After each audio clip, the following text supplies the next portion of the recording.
ব্ৰহ্মপুত্ৰ আৰু দিচাং নদীৰ মিলনস্থল দিচাংমুখ।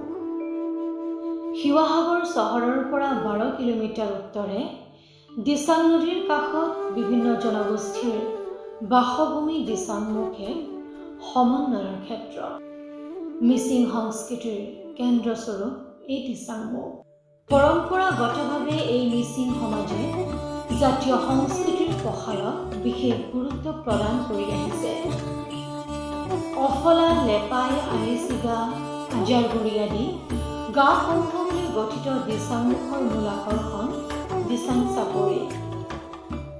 মনজুৰুৱা শ শ বিঘা দিচাং চাপৰিৰ ৰবি শস্যৰ বাবে তেওঁলোকে বাট চাই আপোনা কৰে। ৰবি শস্যৰ বতৰত দিচাংমুখ হয় সুজলা সুফলা শস্য শ্যামলা। চাপৰিয়ে চাপৰিয়ে নানা তৰহৰ শস্য আৰু শস্য হয়।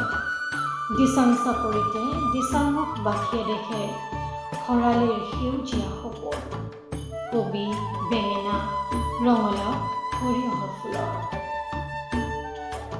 নমস্কাৰ, মোৰ নাম পোহৰাম পাঙ্গি। দিচাং চাপৰি কৃষি গোটৰ মই এজন সদস্য। মোৰ ইয়াত খেতি 130 বিঘা আছে। মই 130 বিঘা খেতি মই কৰি আছোঁ। মোৰ ইয়াত আছে বেঙেনা, বিলাহী, জলকীয়া, কেপচি, চিমলা, ফুলকবি, বন্ধাকবি আৰু ব্ৰকলি আৰু ৰঙালাও। আৰু আমাৰ কৃষি বিভাগে আমাৰ যিবোৰ আমি খেতি কৰিছোঁ সেইবোৰ চাপ্লাই দিয়াত আমাক বহুতেই সহায় কৰিছে।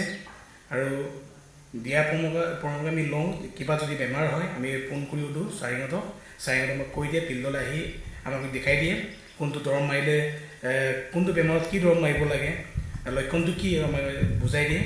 চাৰিঙতৰ পৰা আমি বহুতে সুবিধা পাওঁ। শস্য উপযোগী দিচাং চাপৰিৰ সুন্দৰ মাটি আৰু আধুনিক প্ৰযুক্তিয়ে দিয়া সুবিধাসমূহলৈ দিচাংমুখৰ শিক্ষিত যুৱকসকল আগবাঢ়ি আহে কৃষি বৃত্তি হিচাপে গ্ৰহণ কৰিবলৈ। এওঁলোক সময়ত স্বাৱলম্বী হৈ উঠে আৰু আন 10জনৰ আদৰ্শ হৈ পৰে।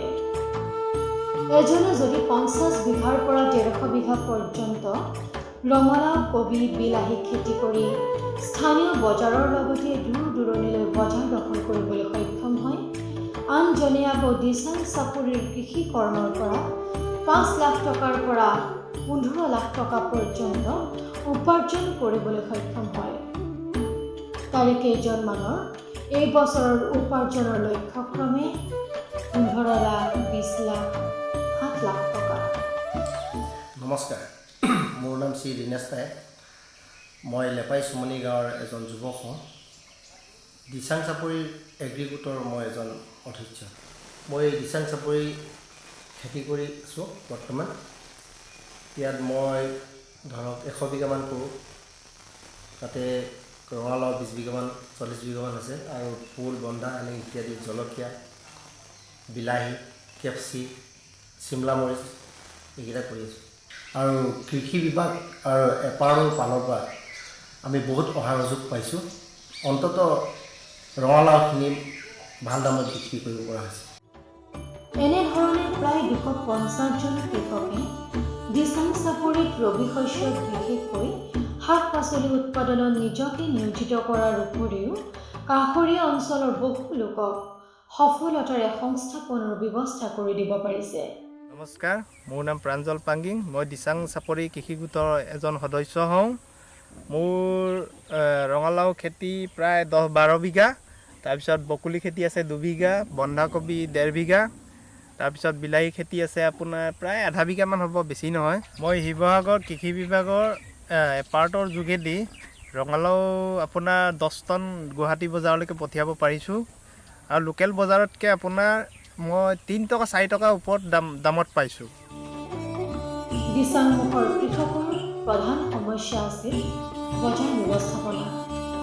কৃষকসকলৰ বজাৰ সংযোজনৰ ব্যৱস্থা কৰি এই সমস্যা সমাধানত উদ্যোগ লৈ শিৱসাগৰ জিলা কৃষি বিভাগ আৰু এপাৰ্টে বৰ্তমান শিৱসাগৰৰ এপাৰ্টৰ দ্বাৰা সংযোজিত 21টা কোম্পানীৰ দ্বাৰা গুৱাহাটী আৰু বাহিৰৰ বজাৰলৈ ৰঙালাও পঠিয়াই স্থানীয় বজাৰতকৈ কৃষকসকলে অধিক আৰু সঠিক মূল্য লাভ কৰিবলৈ সক্ষম হৈছে।